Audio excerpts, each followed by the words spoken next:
ஜெபம் செய்வோம். அன்பும் இரக்கமுள்ள பரலோக பிதாவே, மனமகிழ்ச்சியான இந்த காலை வேளைக்காக நன்றியோடு ஸ்தோத்திரிக்கிறோம்.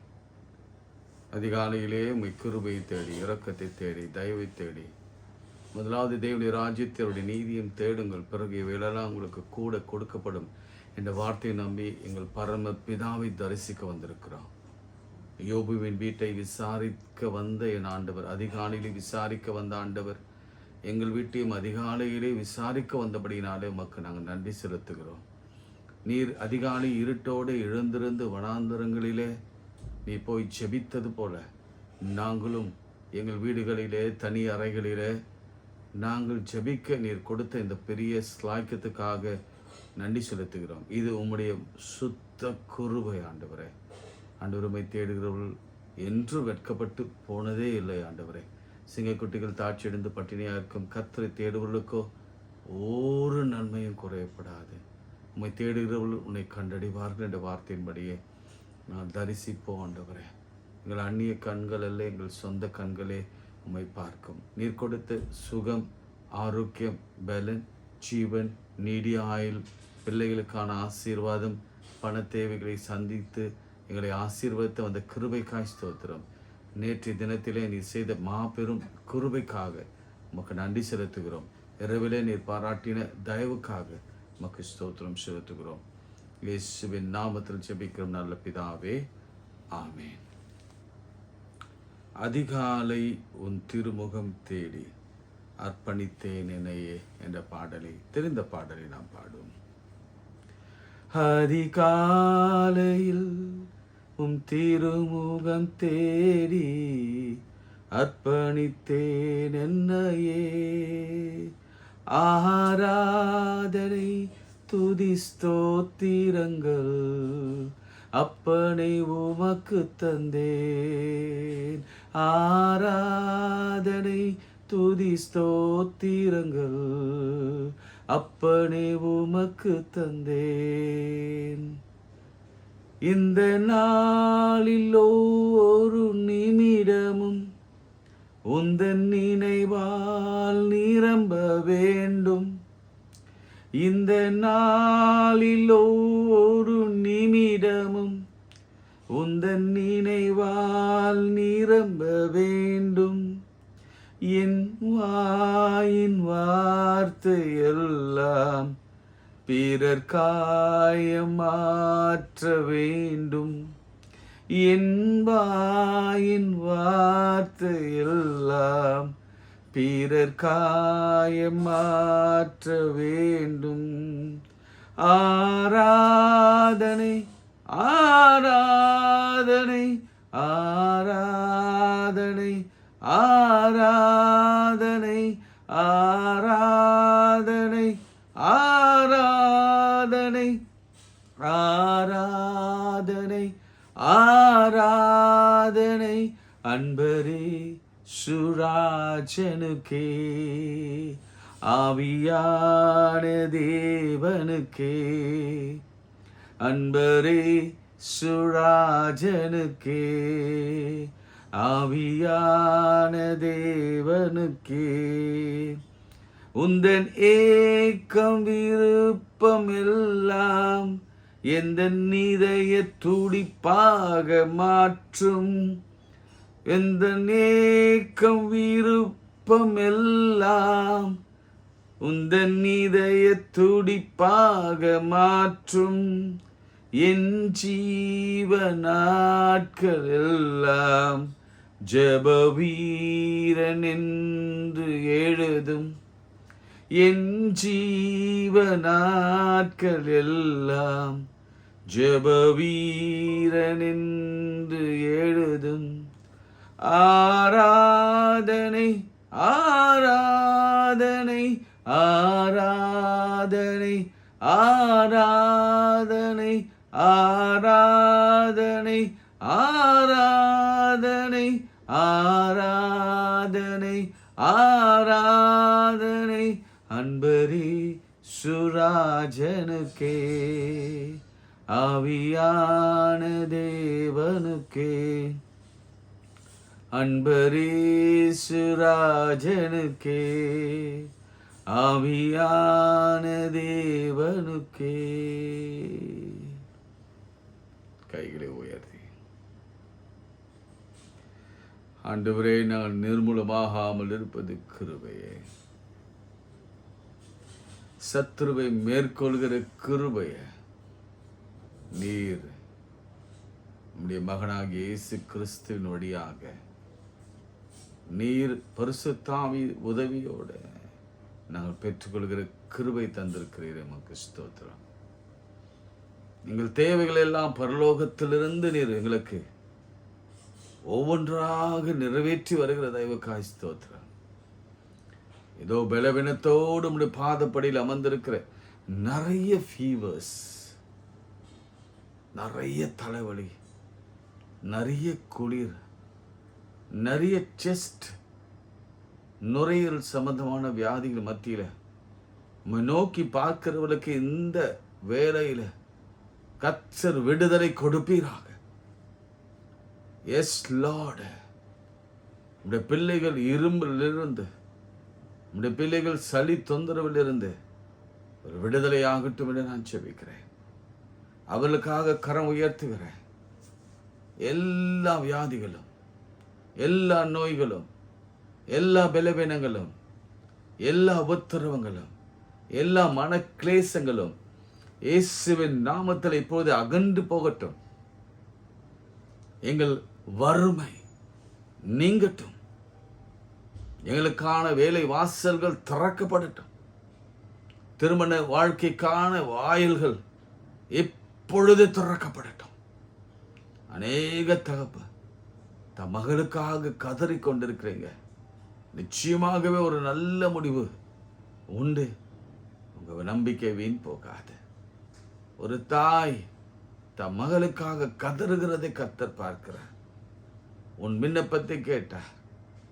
கர்த்தர் ஏற்ற சமயத்தில், சீக்கிரத்தில், அதிசீக்கிரத்தில் நல்ல வரனை, உன் கர்ப்பம் ஆசீர்வதிக்கப்படுகிறது மகளே. உன் கர்ப்பம் இப்பொழுது நிரப்பப்படுகிறது மகளே. நீ தாய் ஆகிறாய். நீ ஜாதிகளுக்கு தாயாக மாறுகிறாய். மரியாதை வாழ்த்தினது போல கிருபை பெற்றவளே நீ வாழ்க. நீ ஸ்ரீகளுக்குள்ளே ஆசீர்வதிக்கப்பட்டவள் என்று வாழ்த்துகிறோம். அப்படி எல்லா பலவீனங்கள் மாறட்டும், எல்லா நோய்கள் மாறட்டும். உங்க பிராணனை அழிவுக்கு விலக்கி மீட்டு நன்மையினாலே கிருபையினாலே முடிசூட்டும். எல்லா பிரச்சனைகள் மாறி பிரிந்த குடும்பங்கள் இணைந்து ஆசீர்வாதமாக இருக்கட்டும். இயேசுவின் நாமத்தில் ஜெபிக்கிறோம் நல்ல பிதாவே, ஆமேன். பிரியமானவர்களே, நாம் எப்படி ஜெபிக்க வேண்டும்? பரலோக ராஜ்யம் பலவந்தப்படுத்தப்பட வேண்டும்.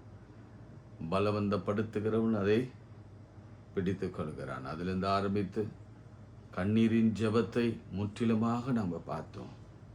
அது அநேகருடைய கண்ணீர்கள் துடைத்தார் கர்த்தர். உங்களுக்கு சாட்சி இருக்குன்னா என்னோட கூட தொடர்பு கொள்ளுங்க. நான் மற்றவர்களோடு கூட உங்கள் பேர் சொல்லாமல் உங்களுக்கு ஆண்டவர் செய்தது மாத்திரம் சொல்லி, ஏன்னா சில பேருக்கு பேர் சொல்வது அவ்வளவு சௌரியமாக இருக்காது. அதனால் பேர் சொல்லாமல் கர்த்தர் உங்களுக்கு செய்த அற்புதங்களை மாத்திரம் நான் ஷேர் பண்ணி, இது அநேகருடைய விசுவாசத்திற்கு மிகவும் தூண்டுதலாக இருக்கும் என்று நம்புகிறோம்.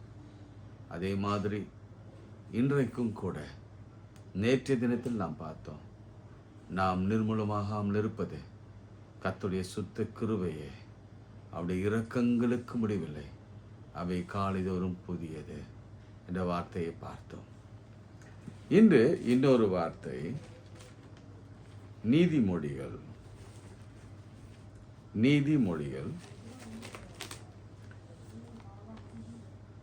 8ஆம் அதிகாரம் 769வது பக்கம். எல்லாம் பைபிள் எடுங்க, ஏன்னா ஒவ்வொரு வார்த்தையும் தான் நமக்குள்ளே கிரியை செய்யும். 1 யோவான் 1ஆம் அதிகாரம் 1ஆம் வசனம். தொட்டு பார்க்கணும்.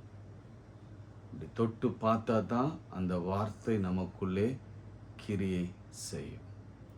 17ஆம் வசனம். என்னை சிநேகிக்கிறவர்களை நான் சிநேகிக்கிறேன். அதிகாலையில் என்னை தேடுகிறவர்கள் என்னை கண்டடைவார்கள்.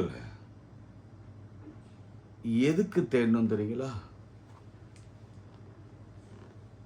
அதுதான் பைபிள் எடுங்கன்னு சொன்னேன்.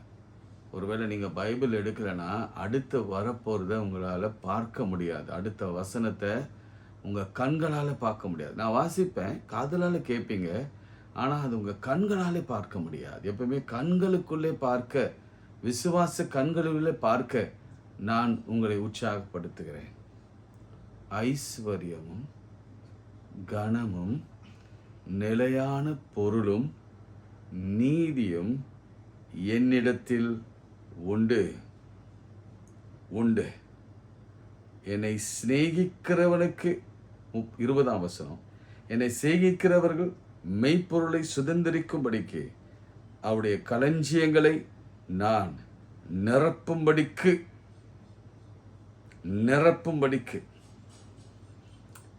அப்போ அதிகாலை தேடுகிறவர்கள் என்னென்ன ஆசீர்வாதங்களை பெற்றுக்கொள்வார் என்று நான் சொன்னேன். சரி, இதோட இந்த வசனத்தை மனசில் வச்சுக்கோங்க. என்னை சிநேகிக்கிறவர்களை நான் சிநேகிப்பேன், அதிகாலையில் என்னை தேடுகிறவர்கள் என்னை கண்டடைவார்கள். இப்போ ஒரு நிகழ்ச்சிக்குள்ளே நான் போகிறேன். 2வது நிகழ்ச்சி ஆதியாகமம் 19ஆம் அதிகாரம் 15ஆம் வசனம், பக்கம் 20. ஆதியாகமம் 19ஆம் அதிகாரம் வசனம் 15. கிழக்கு விளக்கும் போது அந்த தூதர் அப்படின்னு வரும் பொழுது நீங்கள் எல்லாம் என்று வரும் பொழுது நீங்கள் யாரை நீங்கள் நினைக்கணும் என்பதை நான் உங்களுக்கு சொல்லி கொடுத்திருக்கிறேன். லோத்தை நோக்கி, பட்டணத்திற்கு வரும் தண்டனையிலிருந்து நீ அழியாதபடிக்கு எழுந்து உன் மனைவியையும் இங்கே இருக்கிற 2 குமாரத்திகளையும் அழைத்து கொண்டு போ என்று சொல்லி அவனை துரிதப்படுத்தினார்கள். அவன் தாமதித்து கொண்டிருக்கும் போது கர்த்தர் அவன் மேல் வைத்த இரக்கத்தினாலே அந்த புருஷர் அவன் கையையும் அவன் மனைவியின் கையையும் அவன் 2 குமாரத்திகளின் கையையும் பிடித்து அவனை பட்டணத்திற்கு வெளியே கொண்டு போய் விட்டார்கள். அவர்கள் வெளியே கொண்டு போய் விட்ட பின்பு அவர் உன் ஜீவனை தப்ப ஓடிப்போ என்றார். இந்த சம்பவம் எப்போ நடக்குது பார்த்தீங்களா? விடிய காலை கிழக்கு வெளுக்கும் சமயத்தில், ஏர்லி மார்னிங். நைட் எல்லாம் கான்வர்சேஷன் நடக்குது. தேவ தூதர்களோடும் லோத்தோடும் இந்த தேசத்தை நான் அழிக்கப் போகிறேன். இந்த சீரியஸ்னஸ் லோத்துக்கு தெரியல. லோத்து நீதிமான். லோத்து ஆபிரகாமின்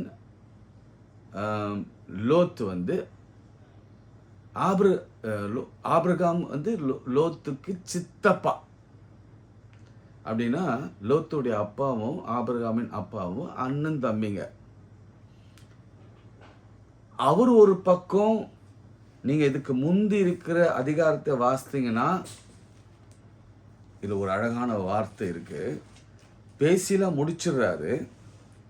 முடிச்சிட்டு அவர் நின்று கொண்டே இருந்தாராம். அந்த வசனம் எங்க இருக்கு நான் இப்போ தேடுறேன். அவர் நின்று கொண்டே இருந்தார். ஏனென்றால் தான் அண்ணன் மகனை காப்பாற்றும்படியாக அவர் அவர்களுக்கு முன்பாக நின்று கொண்டு இருந்தார். வெயிட் பண்றார்.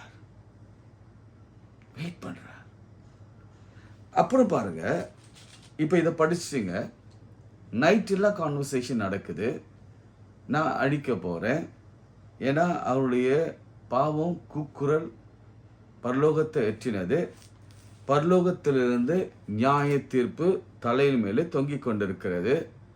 இன்னும் சில நிமிடங்களில் அந்த தேசம் அழிக்கப்பட போகிறது. ஆனால் லோத்தோ அவன் நீதிமானா இருந்தாலும் அவனுக்கு இந்த சீரியஸ்னஸ் இல்லை. ஆபத்தை குறித்து அவனுக்கு உணர்வு இல்லை. அழிவை குறித்து அவனுக்கு அந்த பயம் இல்லை.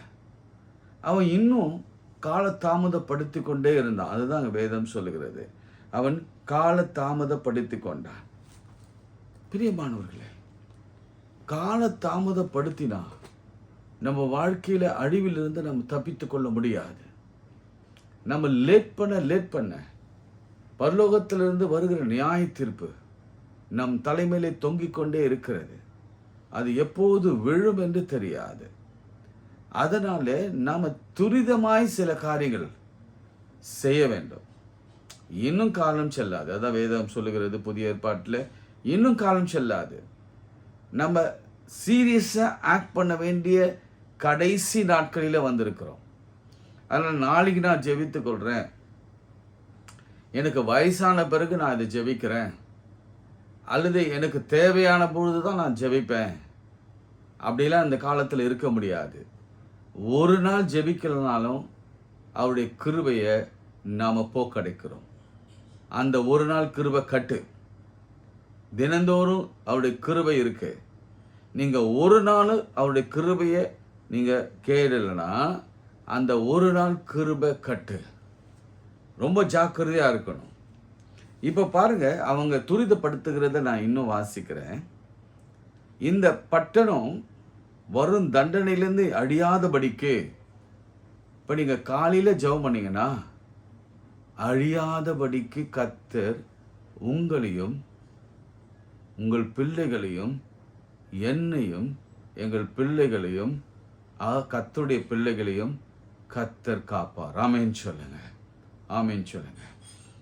அழியாதபடிக்கு அவர் காக்கும்படி விடிய காலத்திலே கிழக்கு விளக்கு முன்பே அவர் நம்முடைய சன்னதியிலே, நம்முடைய வீடுகளிலே அவர் வந்திருக்கிறார். ரெண்டாவது, அவர் இந்த இடத்தை விட்டு போ என்று துரிதப்படுத்துகிறார். வேஸ்ட் பண்ணாத, டைமை லேட் பண்ணாத, வேகமாக போ. அடுத்து முக்கியமான வசனம் 16ஆம் வசனத்தில், அவன் தாமதித்து கொண்டிருக்கும் போது கர்த்தர் அவன் மேல் வைத்த இரக்கத்தினாலே, அவன் ஒன்றும் கேட்கல, லோத்தை கையை பிடிச்சாரு, ஒரு மனைவியை கையை பிடிச்சாரு, 2 பெண்களின் கையை பிடிச்சாரு, வேகமாக அந்த தூதர் அவளை வெளியிலே கொண்டு வந்தாங்க. அந்த அழிவிலிருந்து, அந்த ஆபத்திலிருந்து, அந்த நியாய தீர்ப்பிலிருந்து அவளை தப்புவித்தாங்க. காரணம், விடிய காலத்திலே கர்த்தருடைய கிரியை, இரக்கம் பெரிதா இருக்கிறது. ஆமென் சொல்லுங்க. விடிய காலத்திலே அவருடைய கிருபை. யாக்கோபு 2 அதிகாரம் 13ஆம் வசனம். யாக்கோபு 313ஆம் பக்கம். யாக்கோபு 2ஆம் அதிகாரம் 13ஆம் வசனம். ஏனென்றால் இரக்கம் செய்யாதவனுக்கும் இரக்கம் இல்லாத நியாய தீர்ப்பு கிடைக்கும். நியாய தீர்ப்புக்கு முன்பாக இரக்கம் மேன்மை பாராட்டும். கடைசி சென்டென்ஸ் என்ன சொல்லுது பார்த்தீங்களா? நியாய தீர்ப்புக்கு முன்பாக இரக்கம் மேன்மை பாராட்டும். காலைதோறும் அவருடைய இரக்கம், கிருபை அதிகமாயிருக்கிறது, புதிதாயிருக்கிறது. அவர் இறங்குகிற நேரம் அதிகாலை ஜெபம். அவரை தேடுகிறவர்களுக்கு அவர் தம்முடைய இரக்கத்தை காண்பிக்கிற தேவனாக இருக்கிறார். நியாய தீர்ப்பே ஆனவர். நேற்று நம்ம அதுதான் பார்த்தோம், இன்று அதுதான் பார்க்கிறோம். அந்த தேசத்துக்கே நியாய தீர்ப்பு வந்தது. அந்த சோதம் குமாரா பட்டணத்துக்கே நியாய தீர்ப்பு வந்தது. அந்த சோதம் குமாரா பட்டணம் முழுவதும் அழிக்கப்பட்டார்கள். ஆனால் லோத்துவும் அவருடைய மனைவியும் 2 பிள்ளைகளையும் அவர்கள் தேவ தூதர் வந்து அழைத்து கொண்டு போய் வெளியிலே விட்டார்கள்.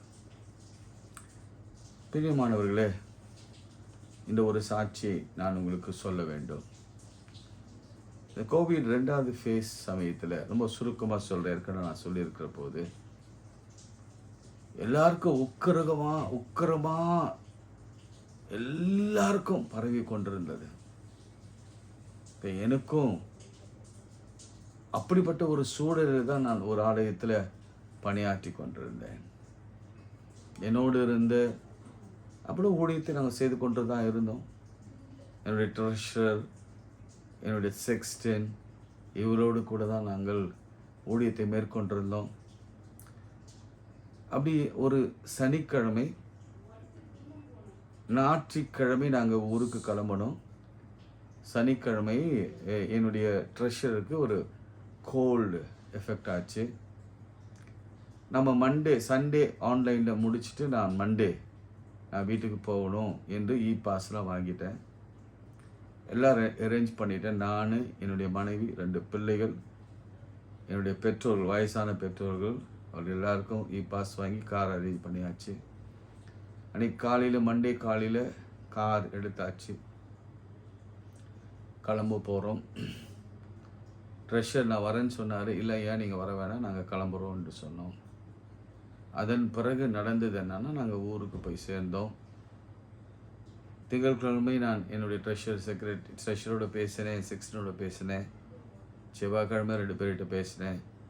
புதன்கிழமை பேசலை. சரி, ஏதோ அலுவலாக இருப்பாங்கன்னு நான் பேசாமல் இருந்தேன். வியாழக்கிழமை நான் ஃபோன் பண்ணும் பொழுது அவங்க இருவரும் பேச முடியல. காரணம் என்னென்னா, இருவருக்குமே கொரோனா வந்து விட்டது, கோவிட் எஃபெக்ட் ஆச்சு. செக்ஸ்டனுக்கு ஒருவேளை கடவுளுடைய பயங்கரமான கிருபையினாலே, இரக்கத்தினாலே கல்யாணி ஹாஸ்பிட்டலில் ஒரு இடம் கிடைத்தது. எங்கள் ட்ரெஷர் அவர் தூரத்தில் இருந்தபடினால அநேக இடங்களில் நாங்கள் ட்ரை பண்ணோம். ஆனாலும் எந்த ஹாஸ்பிட்டலும் அவருக்கு இடம் கிடைக்காம ரொம்ப கஷ்டப்பட்டு வேதனைப்பட்டு ஆம்புலன்ஸ்லேயே ஒரு 3-4 மணி நேரம் சுற்றி கடைசியில் ரெய்னி ஹாஸ்பிட்டலில் அவருக்கு இடம் கிடைத்தது. வியாழன் முடிந்தது, வெள்ளி, சனிக்கிழமை மாலை அவருக்கு மூச்சு திணறல் அதிகமானது. அப்போ தான் பிள்ளையை பார்த்து அவர் சொன்னார், இல்லை, ஆண்டவர் நம்மை கைவிட்டார்மா என்று சொல்லி அன்று அவர் மரித்து போனார். அதே மாதிரி செக்ஸ்டன் ஹாஸ்பிட்டல், கல்யாண ஹாஸ்பிட்டலில் அவன் சேர்த்து டாக்டர் சொன்னார் 60% சான்சஸ் இல்லை அப்படின்னு சொன்ன பொழுது கர்த்தர் அவனுக்கு மருத்துவ உதவி கொடுத்து அவனுக்கு ஒரு மனைவி, ஒரு குழந்தை, கர்த்தர் அவனை காப்பாற்றினார். ட்ரெஷர் இறந்து போனதுனால அவர் பாவி என்று நான் சொல்ல முடியாது. நல்ல மனுஷன், தங்கமான ஆள், அவ்வளோ கடவுள் பக்தி உள்ள ஆள். ஆனாலும் கர்த்தருடைய தீர்மானம் என்னமோ அவர் மரித்து போனார். இதில் நாங்கள் வீட்டுக்கு போயிட்டோம். அதன் பிறகு இந்த தடுப்பூசி போடுகிற பொழுது தான் என் மனைவிக்கு ஆன்டிபாடிஸ் டெஸ்ட் பண்ணும் பொழுது அதில் ஒரு ரிசல்ட் வந்தது. ஏற்கனவே என் மனைவிக்கு கோவிட் போயிருக்கிறது. அது எங்களுக்கு யாருக்கும் தொற்றாமல் கர்த்தர் அவங்களுக்கு 2 நாளிலே அதை குணமாக்கி 3வது நாளிலே எங்களுக்கெல்லாம் அவங்களுக்காக வேலை செய்கிற அளவுக்கு கர்த்தர் கிருபை கொடுத்து அவர் காப்பாற்றியிருக்கிறார். எல்லாருக்கும் ஒரே நாளில் தான் எல்லாருக்கும் வந்தது. ஆனால் கடவுள் அவருடைய பிள்ளைகளை எவ்வளோ அழகாக கொண்டு போய் ஒரு இடத்துல வைத்தார் என்று பாருங்க. எப்படி பேழைக்குள்ள நோவை கொண்டு போய் எடுத்து அரராத் மனையில் நிறுத்தினார், அப்படியே நிறுத்தினார். இதனால் நான் ஒரு நீதிமான் என்றோ அவர் அநீதியான் என்றோ என்பதெல்லாம் இல்லை. கர்த்தருடைய சித்தம், தூய கிருபை அவருடைய இரக்கம், அவருடைய தயவு அப்படியே செய்தது. அதனாலதான் அவருடைய இரக்கங்கள், அவரை தேடுகிறவர்களுக்கு ஒரு குறையும் இல்லை. அவர் தேடுகிறவர்கள் கண்டடைவார்கள் என்று நான் அன்று அதிகமாக கற்றுக்கொண்டேன். அப்பொழுது எங்களுடைய ஜெபம்லாம் எப்படி இருக்கும்னா 24 மணி நேரமும் ஜெபம் இருக்கும். அதில் முதல்ல ஜெபம் பண்ணுற ஆள் நான் தான். என்னை சுற்றி கூகுள் மீட்டில் ஜூமில் 25லேருந்து 50 பேர் கனெக்ட் ஆகிருப்பாங்க.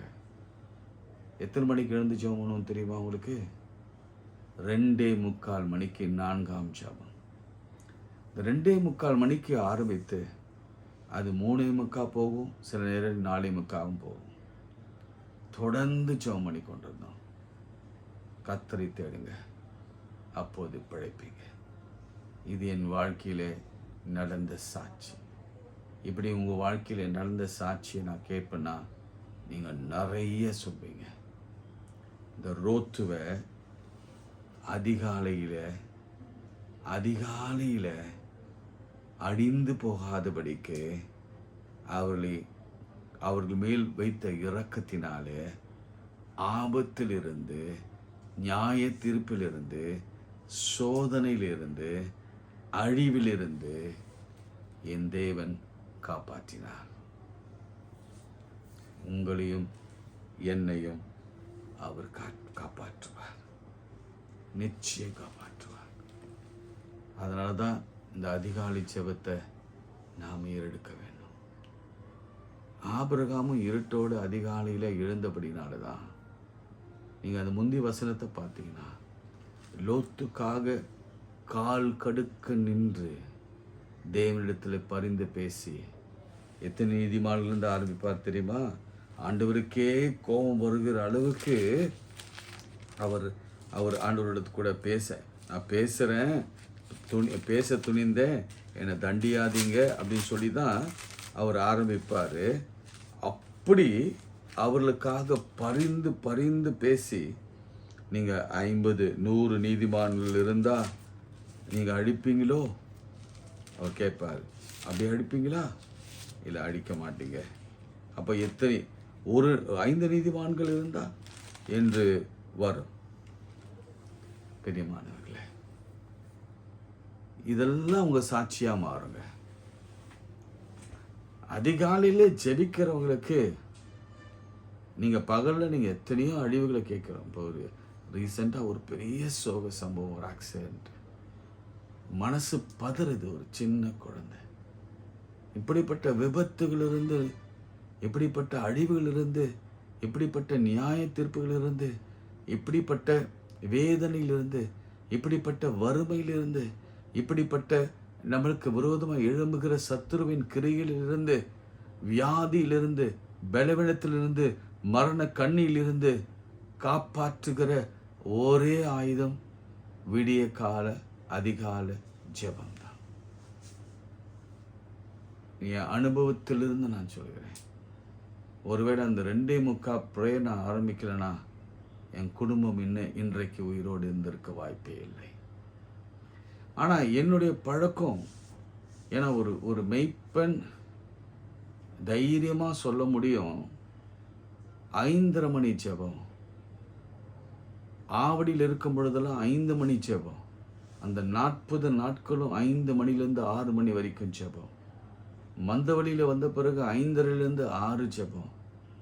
வெஸ்லி பெரம்பூர் வரும்பொழுது 5:30லேருந்து 6 மணி ஜெபம். இங்கே ரெடிமஸ் அண்ணாநகர் வரும்பொழுது 5:30லேருந்து 6 மணி ஜெபம். இந்த அதிகாலை ஜெபந்தான் இத்தனை ஆலயங்களில், அநேக குடும்பங்களில் திரி இணையாதபடிக்கு காத்து கொண்டு வருகிறது.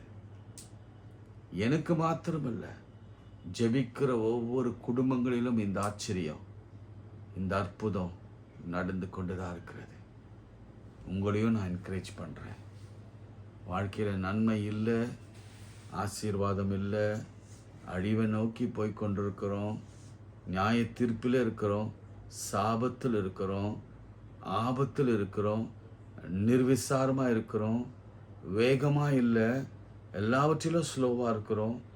ஒரு காரியம் செய்யுங்க, அதிகாலையில் ஆண்டவரை தேடுங்க. அதிகாலையில் தேடுகிறவர்கள் அவரை கண்டடைவார்கள். ஜெபம் செய்வோம். அன்புள்ள ஆண்டவரே, உடைய பிள்ளைகளோடு கூட பேசின வார்த்தை அவளுக்கு மிகவும் பயனுள்ளதாக இருக்கட்டும். ஆண்டவரே, என்னுடைய விருப்பம் எல்லாம் தமிழகத்தில் மாத்திரமல்ல, இந்திய தேசம் முழுமையும் உலகமெங்கும் அதிகாலையிலே உம்மை தேடுகிற ஒரு கூட்டத்தை எழுப்பி தாங்க ஆண்டவரே, எழுப்பி தாங்கப்பா.